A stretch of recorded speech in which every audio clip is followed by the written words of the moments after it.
Hello, everybody. Welcome to this week's edition of Daily Kos The Brief. It's our weekly show about politics. I'm Marcos Melissas. I'm here about Carrie Alaveld, and what a news week, Carrie! It's we're recording this on Tuesday, and I think we've got like a month's worth of news, and we're going to touch upon some of that. We're going to talk about Joe Biden announcing his re-election campaign. We're going to talk about Tucker Carlson getting the boot, but as fun as Tucker Carlson has couldn't been, have happened to a nicer guy. Couldn't have happened to a nicer guy. Man, what a celebration we had yesterday.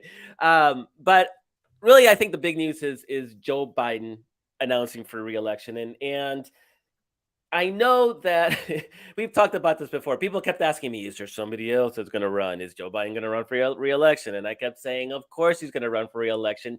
They all run for re-election. And what's more, we want him to run for a re-election because there's no greater advantage in a presidential race than incumbency. And we would be nuts to surrender that for whatever reason. Because frankly, Carrie, Joe Biden he's been fine. I mean, he's been not just fine, but really damn good considering what a slim majority he had to work with in the Senate. And in the first 2 years, I mean, he's been he razor thin, literally one vote, the vice president. So, the amount of stuff that he's managed to get done, and the themes that he's typically, that he's always run on and pushed have been really pitch perfect most of the time, despite all of the hand wringing and. But just before the midterms, we can't believe he closed on democracy and freedom. And then, like it should have been the inflation and the economy, which both would have worked against us. I mean, he has consistently picked the right themes, including when he launched his first election in, his presidential bid. Yeah, and I actually think it really bears focusing in on that 2022 election because his poll numbers, and Carrie, you have a piece coming out today on Daily Codes because I just edited it, and it's an excellent piece. And but you talk about how everybody one of the reasons people said that the Democrats were fated to have a losing 2022, that this red wave was cresting, is because they kept pointing to Joe Biden's approval ratings. And there was some historical precedent that however the president was doing, the incumbent, a lot of the down ballot races sort of rested on that, right? So if the Democratic president was unpopular, the voters would supposedly take that out on Democratic candidates running for Congress and on so on down the ballot. And of course, that's not what happened. 2022 ended up being ahistorical. Democrats won that election. The only reason that the Republicans have the House is because of redistricting, and their hold is so tenuous that it's almost Democrats, I think, are favored to take control of the House next year.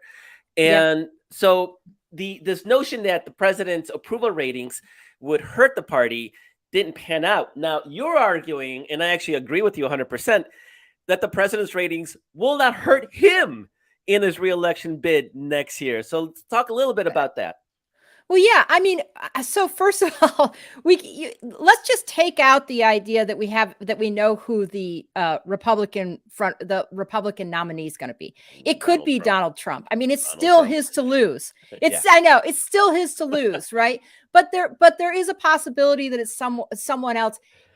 It's too early for head-to-heads. There's too much time between now and then. Okay. People always say it's too early, but right now it actually legitimately is too early. We're a year and a half out. A year and a half out. Yeah, I mean, what I will say is, for all these polling doomsdayers, right? There were a ton of polling doomsdayers in the in the run up to the midterms, specifically focused on Biden. Well, on election day, I'm trying to think, it was his polling was at something like 41% or something like that, low 40s. And it's low 40s, and now it's at 42%. So all these polling doomsdayers, like he's almost a full point higher now when he's launching than he was during the election that was supposed to be a disaster because his polling was too low. So let's just, it's like he's doing better actually. The other thing is that I'm just really convinced that this isn't about that we're in such ahistorical times when none of the historical norms can, really have held, that it's not necessarily a contest of personalities right now. It's a contest of entrenchment, a contest of parties. And this is why, and we can get into the theme. I mean, I sort of argued in my piece that, here's a look at the polling. I take a brief look at the polling, and then I say, basically, forget about all that, because what we're in now is an existential fight for democracy, and this has become more clear with Republicans across the country pushing these really draconian laws through that target pregnant people, that target access to abortion, limiting it, obviously, sometimes down to about nothing. That target transgender Americans, that target gay Americans, and the right to self-determination across the board, that target free speech, and the right to learning, books. Yeah, exactly. Book bans. So, I mean, I one thing I did was just cite a couple of headlines that just popped up in the last 24 hours. It's not like I had to I'm going to go find those stories over the past 3 months. You know what I mean? It's like in the last 24 hours, there was a headline: North Dakota governor, and these are all about Republicans, by the way. North Dakota governor signs law banning nearly all abortions. It's a 6-week abortion ban with almost no exceptions. Texas Agriculture Commissioner orders employees to wear clothes, quote unquote, consistent with their biological gender. The nanny government is now telling you what to wear. That's right. That's right. Telling the party of freedom, right?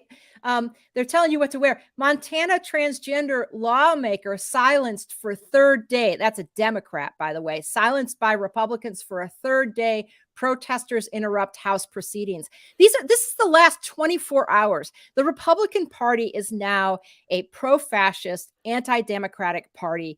It had been trending that way, and then after these wonderful results in 2020 and then again in 2022, they decided to double down on it. They like to see, it was a loser for those 2 elections, but let's just see if we can turn it around.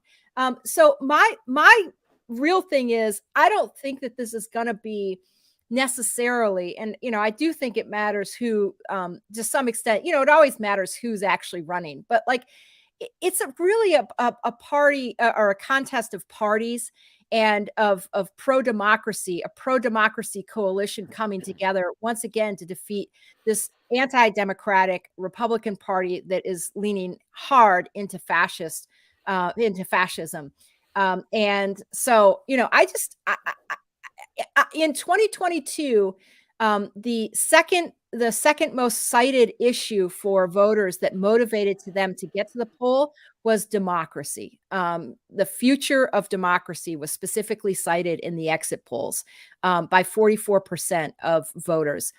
That is going to be true even more so this time around. And I think this is probably a good point to segue into Joe Biden. Not yet. I want to add a little bit to that, and then I will segue into his announcements. So this idea that the candidates don't matter so much anymore, and it's about the parties, I actually think it's a good development in sort of our politics, and particularly in the progressive movement, because historically, Democrats have been very personality driven. And so we don't like Hillary Clinton. And then, we lost that election against Donald Trump because people had an issue with Hillary Clinton, right? And I think maybe that cured us, because Republicans didn't have that problem. They said if a Republican came out and said, I am against abortion, that's all they needed to hear. There was no, we don't like this person. They always fell in line, and the Democrats did not always fall in line, and to our detriment. That is clearly over. I think Donald Trump cured us of that affliction. And so, yeah, people are they're lukewarm about Joe Biden for reasons that I understand, and mostly reasons I don't understand, because I was a Joe Biden critic almost to the bitter end during the primary. I was an Elizabeth Warren partisan, but I will not deny that he's actually governed where I hoped he would govern. So it's been a pleasant surprise, and I see no reason to even dream about somebody else. He's been perfectly fine. And but as much as polls say, oh, I think like 60% of Democrats wish there was somebody else. I actually don't think there's a single person that we could put up where people would not say that same thing. Maybe Barack Obama, maybe he would still garner a majority, but I bet you almost every other candidate, people will be like, oh, I want somebody else. Because, Carrie, when they talk about I want somebody else, it's their idea of the perfect candidate that may or may not even exist. So, yeah, somebody who's into Elizabeth Warren, oh, I want somebody else. Somebody who's into Bernie Sanders, I want somebody else. Somebody who's into Pete Buttigieg, I want somebody else. It's not a serious question. It's not, would you, it's not a primary question. That's not a real, it's people's perception or people's wish, their fantasy of the perfect candidate. It might not even be somebody who exists. So I think we're actually in a good place. People are rallying around Joe Biden. I don't think it's going to be any issue. And what strikes me is what you said earlier. You said that Republicans were the party of freedom. And this was their branding. Yeah. A big part of their branding. The nanny state Democrats want to tell you what to do, where to work, blah, blah, blah. They're communists. And we actually have seen Republicans systematically and intentionally eliminate that brand. They will now tell you they want to control your uterus, what you read, what you learn, what you what can't you even wear. go to Disney, what to wear, what amusement park to attend. And this is not it's not even a cultural what beer to drink. It's not even a culture like, okay, a bunch of people are protesting. I mean, liberals do that all. We'll protest some business that has Nazi ties, whatever, right? Who cares? That's just democracy. You don't see our elected officials jumping on those bandwagons, right? They do. They 100% to the very top. I mean, you'll have Donald Trump probably talking about Miller Lite and, oh, they had a transgender influencer do a 30-second bit. So therefore, we must lose our heads over Miller Lite. So they have completely given up on this notion of freedom. And who has stepped into the void? I think now's a good time for that video. This is Joe Biden's announcement speech. Democrats, right? Every generation of Americans has faced a moment when they have to defend democracy. Stand up for our personal freedom. Stand up for the right to vote and our civil rights.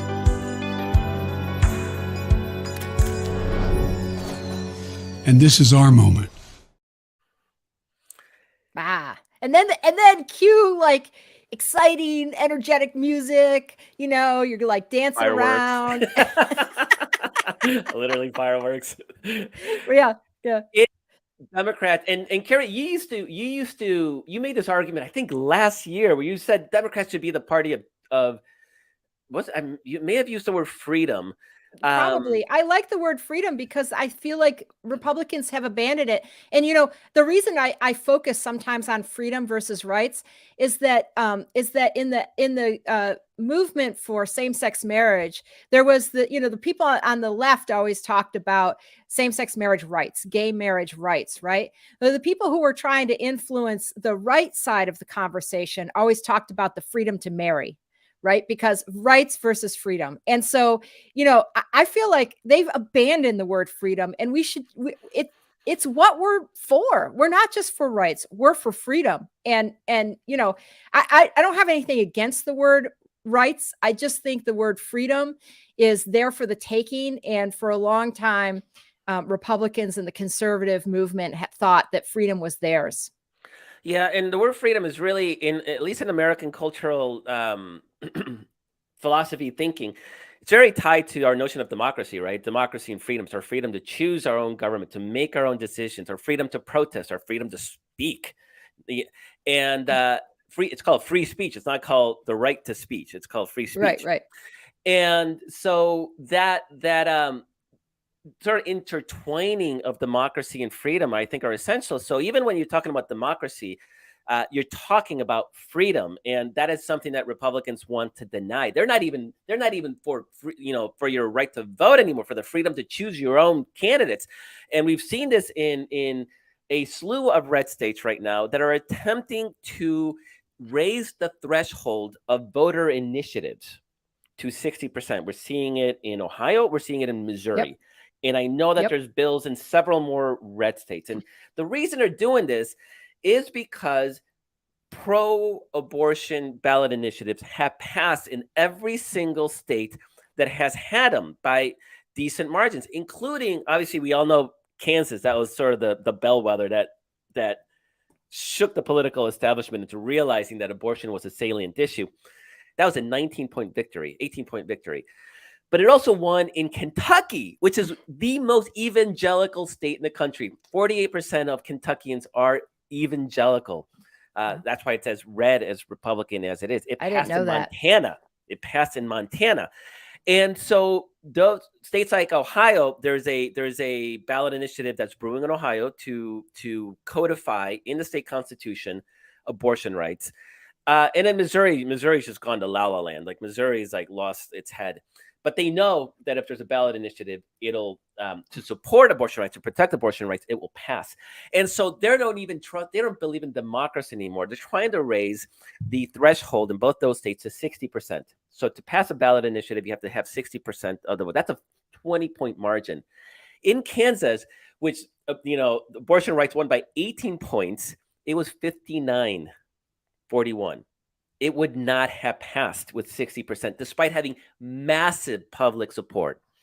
And so Republicans are undermining democracy, even in their own red states. They don't want the ideologues have decided, these theocrats, this American Taliban have decided that their ideas, their approach should be foisted on their populace. And of course, we're seeing this in the national courts right now with the morning after abortion pill, where conservative courts are trying to do the same thing nationally. This idea that it's about state rights is absolute BS.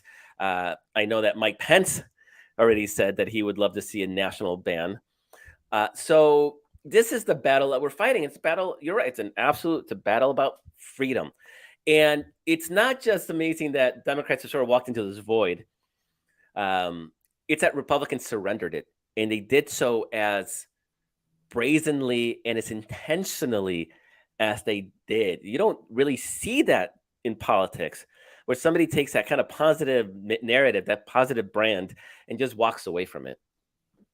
Right. And they're trying to claim that all these really fascist policies are in the name of freedom. That's what they're trying to claim. It's crazy. This idea that, for instance, they, in the House, the Republican majority passed the parental rights bill, and they framed it as, giving parents freedom of choice. And really what it is about is allowing, one person essentially to disrupt what's in a public library or a school library or a curriculum or whatever. So it's not about parental freedom. It's about one parent being able to lodge a complaint and then shut down that learning for the entire rest of the class or the entire rest of the school, right?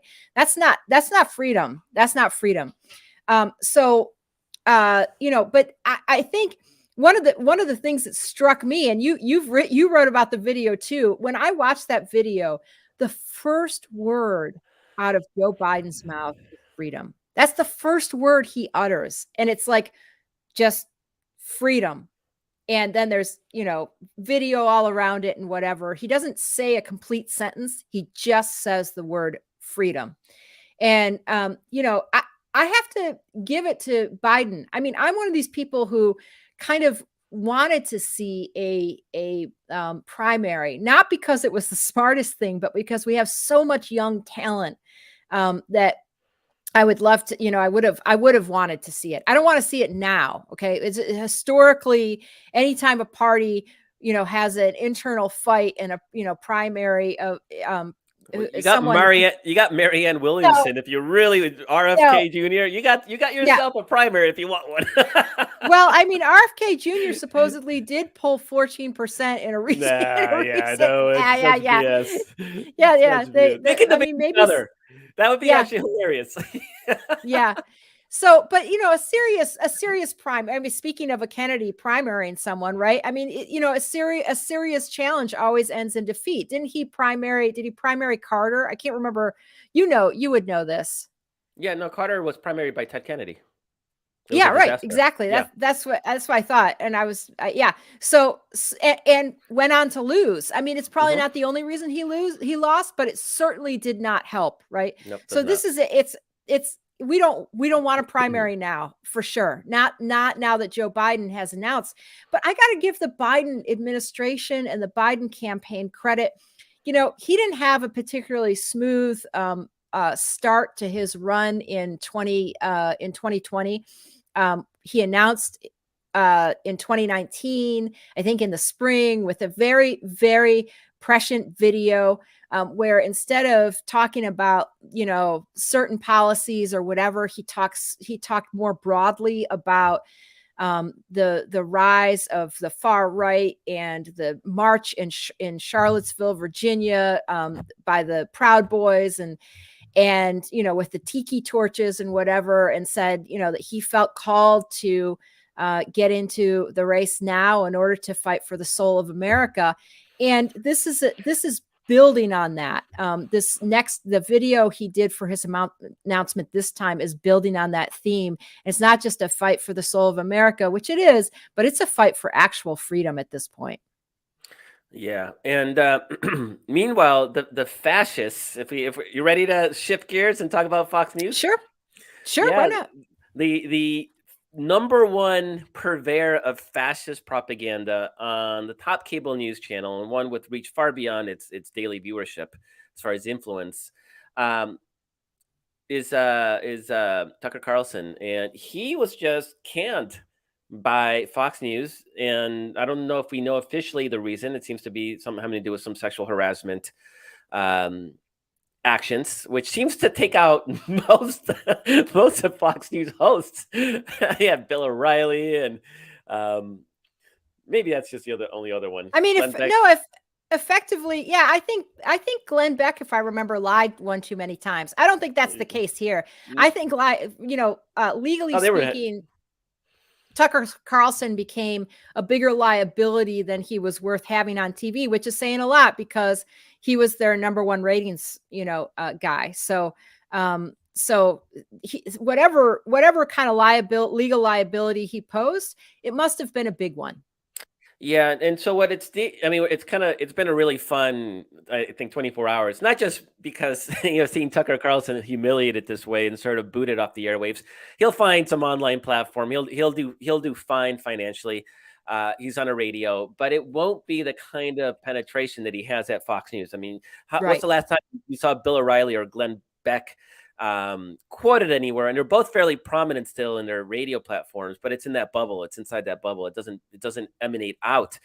And you're seeing like there's the MAGA crowd is claiming a boycott of Fox News, and if you remember, this was the reason that Fox News played along with the big lie. And we saw this in the documentation from the Dominion lawsuit, is that they knew it was all lies, but they were worried that they would lose that audience if they if they reported accurately and truthfully that Donald Trump was full of shit when he was talking about the election. And this has eventually gotten to the same place, except that it just cost them $800 million in a Dominion lawsuit. And they still have another one coming up, the other voting Smartmatic, I think. Smartmatic. Right? Yeah. Mm-hmm. So this is going to end up costing Fox News multiple billions of dollars. Their reputation's been tarnished, and because they didn't do this, they didn't rip off the Band-Aid back in 2020, and so now I guess we're having to do that now. But it's been kind of fun seeing MAGA Republicans turn on Fox News, and anything that diminishes Fox News and the influence it has, because it's probably the most toxic influence in our media environment in this country today, and I don't even think it's close. Yeah, and and Tucker Carlson specifically is probably the biggest purveyor of sort of fascist, pro-Putin, pro-Russia, and misinformation. Talking specifically about the Great Replacement theory, which the is idea like Nazi, white supremacist. which is right. White supremacist. He was really the white supremacist pusher. Now, I'm not saying that those themes don't make it into like Laura Ingraham's show, and but neither their biggest three personalities, I think, now are Sean Hannity, Laura Ingraham, and Tucker Carlson, until Tucker Carlson was fired. And there's a reason that, a lot of those in the Dominion lawsuit, I think those three were texting amongst each other a lot during the end of the 2020 election to figure out what the heck they were going to do, how they were going to play this whole bogus lie about Dominion systems somehow reverting, the Trump votes to Biden votes, which did not happen. But anyway, so, those three, but of the three, the most pernicious, right, by far is Tucker Carlson. And so, I don't think that this hurts over, in the long term. It probably, I don't know, but it probably doesn't hurt Fox News that much. I mean, maybe they got a gut check about how much they, how many more billion-dollar lawsuits they want to, they want to take on, right? But I think that just having him gone for the remainder of the news cycle in 2024 is a little bit of a win. And all those people who were really consuming Fox News for that really white nationalist, gross, anti-democratic, fascist stuff that they were getting from Tucker Carlson, well, they're going to have to go back to the internet to find that stuff now. It's not going to be featured on the biggest cable news channel of in the country, and thank goodness. Now, I don't know that we stomp it out permanently, but it is a help to the cause, I think. And if you look at the side by side of Joe Biden announcing his reelection campaign based on a framing of freedom and pro-democracy, and Tucker Carlson getting booted from Fox for whatever reason and not having the platform to spout his fascist misinformation, disinformation anymore for the 2024 cycle and beyond. That all of that is a win for democracy right now. It doesn't mean we've won the fight. The whole war is over, but all of that is a good news for democracy this week. Yeah, definitely on the information front, and it has a similar effect on even the battle for public opinion over the Ukraine war and supporting Ukraine. Tucker Carlson was literally quoted every single night in Russian TV, and they called him "our Tucker." And in fact, I think the only public offer for a job after news of his firing broke was from Russia Today, wasn't it? RT, wasn't that? Yeah. So that was true, they want him.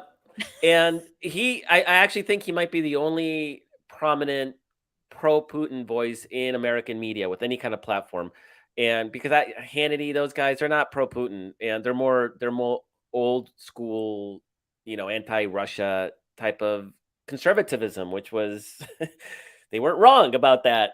And so it's a blow to them. I know definitely Russian TV was in mourning last night. They were even saying, one of their top propagandists was like, they're going to put him in prison. And no, we're not Russia. He's not going to prison. There's really no need for that. But there is this sort of sense that taking them off the air. I mean, I've seen MAGA people on Twitter, talk about where his free speech rights, and he'll have plenty of free speech. He's got a studio in Maine. He can have his version of The Blaze, which is where Glenn Beck ended up, and I don't even know where Bill O'Reilly is. He can have his version of his podcast. He can even do a email newsletter. Maybe he can get on Substack. He still has radio show. There's not a problem with his speech. His speech is going to exist. It's just not going to have that platform and the credibility that Fox News imparts on that. And that is incredibly helpful for our democracy. And as far as Fox News, they're taking this big hit from the first lawsuit. They still got another one coming up. Vote-Matic has said that they're not settling, that they want the full Smartmatic. Yeah. They want their public apology. They want these things. Now, who knows if Fox dangles $1 billion to make him go away. They may, they may do what Dominion did and just take the money and run. But this is not a sustainable business model for Fox News to be paying out $1 billion settlements because it refuses to adhere to any notion of truth.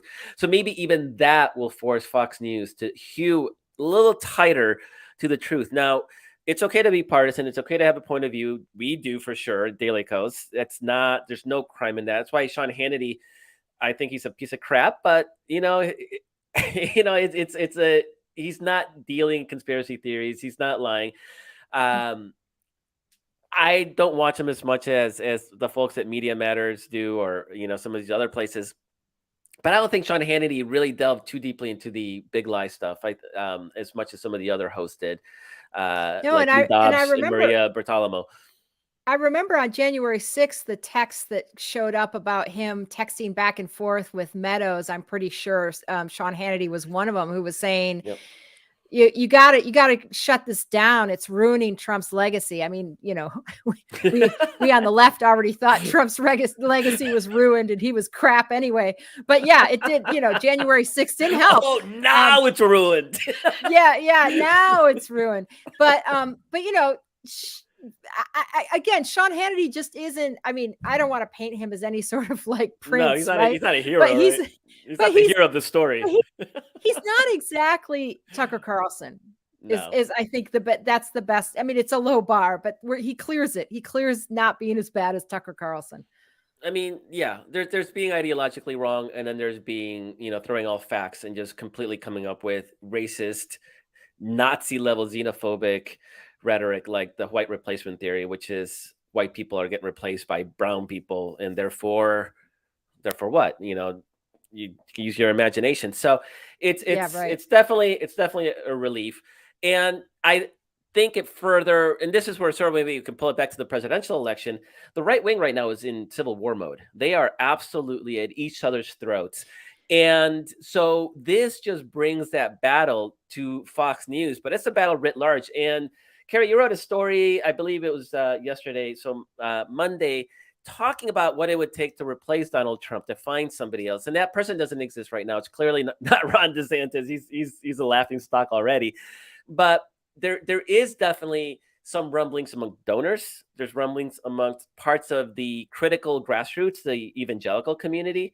And there are even some politicians that are starting to speak up, people like Chris Christie and Asa Hutchinson, former governor of Arkansas, are starting to be more aggressive in pushing back against Trump. So I don't think they're going to be successful just because that alternative does not exist, but it keeps that fight going. And as long as they're fighting each other, I mean, Joe Biden's got a clear path. Like, they ain't going to go anywhere near Joe Biden because they're too busy training their guns at each other. Yeah. Well, I mean, so there's a couple interesting things to remark. I mean, first of all, just something that I noticed just today that I hadn't seen, and I don't think I've seen this. We haven't discussed this, but I don't think I've seen this from really any other prominent politician, prominent Republican sort of running a state. But Brian Kemp, who just, comfortably won re-election in Georgia against Stacey Abrams. Yeah, after Trump targeted him directly. Right, exactly. After Trump viciously targeted him, he won re-election by 5 points, a handful of points, something like that. It was pretty comfortable. Yeah. It may have been even a little more. And at the same time, Trump's candidate, Herschel Walker, of course, flamed out, totally bombed, right? That's like nosedive.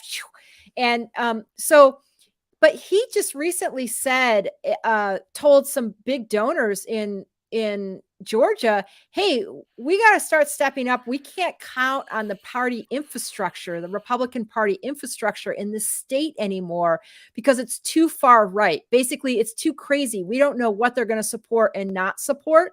So we have to step up and kind of form our own apparatus. Now, I don't know exactly. I didn't read the whole article, so I don't know exactly like how he framed that. But he was essentially saying the Republican state party apparatus is not necessarily our friend anymore. So we have to be prepared. It's MAGA nuts. Not even just MAGA, but like the worst. Yes, but have you seen? I haven't seen a single. I mean, I'm a little tangential here. I'll get back to your question in a second. Whatever it was, I know it was interesting, but like I haven't seen a Republican, governor do anything like this. I just don't. Yeah, because in most I thought it states, was really notable. in most MAGA states, the governors are Democrats. Places like Arizona and Michigan, Wisconsin, where MAGA has completely taken over the state apparatus. You have Democratic governors. Pennsylvania, another one, that act as foils. Georgia's one of the few where like the MAGA is still at odds with the governors. So yeah, it's a completely unique Yeah, situation. I don't think we've seen that right. anywhere else. So it's either MAGA and a Democratic governor, or it's MAGA and a Republican governor like Kristi Noem or whatever, who's just as Yeah. MAGA herself, right? You know Yep. what I mean? Like, so that's where we're at, right? This Brian Kemp development in Georgia is interesting, but you had originally asked, like, or talked about this piece I wrote, and I really think, look, I obviously the nomination, believe it or not, is still Donald Trump, indicted former President Donald Trump's right to lose, which is crazy, which is just crazy, right? He's leading, Yeah. he's leading at the moment Ron DeSantis, who I really don't think is going to have the juice to get this done by double digits in most polling.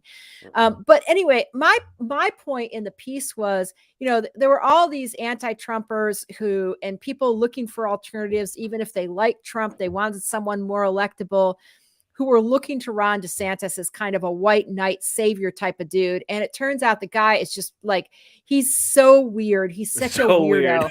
He's so weird. He can't have like normal conversations with people. No. He doesn't like people. Doesn't like to interact with people. And, he was in Japan recently and asked about Donald Trump kind of dusting him in the polls. And he did this weird, like bobblehead parody of himself where he was like, he grinned and he was like, well, I'm a candidate. I'm not a candidate yet. So we'll see, and it was so weird. The words were normal. If you read it in a newspaper, it was a perfectly valid, perfectly responsible, but he literally, I think when you wrote about it, like a bobblehead. He looked like a bobblehead, like somebody, but you shake the bobblehead and then say the words like, I'm not a politician, or I'm not a declared candidate yet. We'll see. And so, of course, everybody's making fun of him. Like he is a joke. Donald Trump's super PAC is making fun of him eating peanut butter. Was it peanut butter with his fingers? No, yogurt. Pudding, chocolate pudding. Chocolate pudding. Pudding with 3 fingers, just like scooping it up like mound by mound and putting it in his mouth. And so he does these weird things. And people don't, they'll vote for a lot of things. Weird's just really not one of them, and he lacks any kind of presence. He wears high heels to get any kind of height. I mean, the guy is just weird, and so Carrie, we talked about him flaming out, right? We never thought he was a viable candidate. I don't think either of us thought he would do it before he announced, though. No. I think there's still questionable. It's questionable now whether he gets in. But back to your original point, which was, what I was saying, that now that he is like being revealed, it's just probably really not up to this task. All of these people who are looking for an alternative are like, what are we going to do? And my point was, it's not going to be one person. It's going to be a pile on from all directions, right? It's going to be a bunch of donors, not funding him, but funding, and not funding Trump, but funding other people who can make trouble for Trump, funding Chris Christie, who probably doesn't have a shot in hell of of winning. Same with Asa Hutchinson. But he's a bully. But Chris he's Christie's a brawler. A bully. Yep. Yeah, he's a bully. He's a brawler. So if Trump were, for instance, taking body blows from Chris Christie, and then a few more indictments were slapped on him, and Asa Hutchinson was sort of delivering this more sober, assessment of who Asa Hutchinson, who's definitely not going to win either, because he's like 70 something. He's an establishment rhino in these days terms. But all of these factors together could make it possible for someone like Tim Scott, or in a South Carolina Senator Tim Scott, or Governor of New Hampshire Chris Sununu, who are both younger, who both can kind of claim that they're part of a younger generation and not necessarily be painted in broad brush strokes as a establishment rhino, in cahoots with Mitch McConnell. that run a truly different campaign instead of like not just trying to sell this knockoff brand of MAGA and of Trump. Like, you know, DeSantis built his whole identity around being Trump, but like without the baggage, but then never really made the Trump without the baggage argument. But anyway, like, I think it's going to be someone who's not trying to push the MAGA brand. They're going to be someone who manages to coalesce. They're never going to get the MAGA base that is so committed to Trump. They're not going to get those people, but they will get the people who at the end of the day want to win worse than they like Donald Trump, who are like, you know, pro-Trump, but not necessarily like pro losing the election. And then all the anti-Trumpers as well, right? Maybe that confluence of factors could sort of create a miracle where for the Republican Party where Donald Trump doesn't win, but it's still his to lose. Yeah, and in that scenario, and we're gonna be wrapping up here, but in that scenario, that MAGA Republicans would boycott the presidential election. It might even be the best case scenario for our side. But I think if the Republican Party is going to have any kind of future, it needs to rip off that Band-Aid. It needs to lose. It needs to lose big, and then it can rebuild into something. Then they can say like, Exactly. you know what, which is you know what they did after Barry Goldwater. I mean, this is not a situation without precedents. Barry Goldwater got absolutely walloped, lost 49 states. And then, you know, a couple election cycles later, they had Ronald Reagan. Like, they can do it. They just have to be able to shed themselves of this Trump baggage, this Trump stench. And to do that, they're going to have to lose. So that's that decision that they're going to have to make. And I'm even seeing somebody like Mitch McConnell, where he's trashing his own senators. I almost think he's at that point now where he's like, you know, let's burn this place down, and then let's see if we can rebuild. Somebody else can rebuild. I mean, he's old. He's might be on his way out. But it's going to be an absolutely fascinating process to watch out. So I hope you're right. I hope this opposition can take hold, and I think I suspect they realize that this is a thing that they need to do. It's a band, like I keep saying, a Band-Aid that they need to rip off. It's like, you know, it's going to hurt. We're going to lose. Yep. But we can, you know, hopefully the Democrats will they'll go too far. They'll piss people off, and then there'll be a backlash, and then we can be there. They'll push too much freedom. Too much freedom. It's horrifying. They can read books, get educated, wear what they want. It's horrible. What a dystopian America. And speaking of the Republican Party's response to Joe Biden's announcement was literally 100% artificial intelligence video. They don't even have real 100%. This dystopian future, and they don't even have real things to complain about. This is how bad it is to be a Republican right now. Because that's just a look into that AI video is just a look into the Republican brain, and it's dark. It really is. Thanks everybody for joining us this week. Thank you, Carrie, for being such a lovely co-host. As always, thanks to Walter Einenkel for producing. Thanks to Paul, who helps out behind the scenes. And thank you, the viewer, listener, and reader who are part of this movement to fight for our democracy, because the other side isn't giving up their fight. So we're going to need all of you. And it's it just love all of you for being part of this grand movement. And I'm glad you're fighting side by side. Thank you so much for joining us. Please like, recommend, tell your friends about us, spread the word, and we will catch you next week. Thanks so much.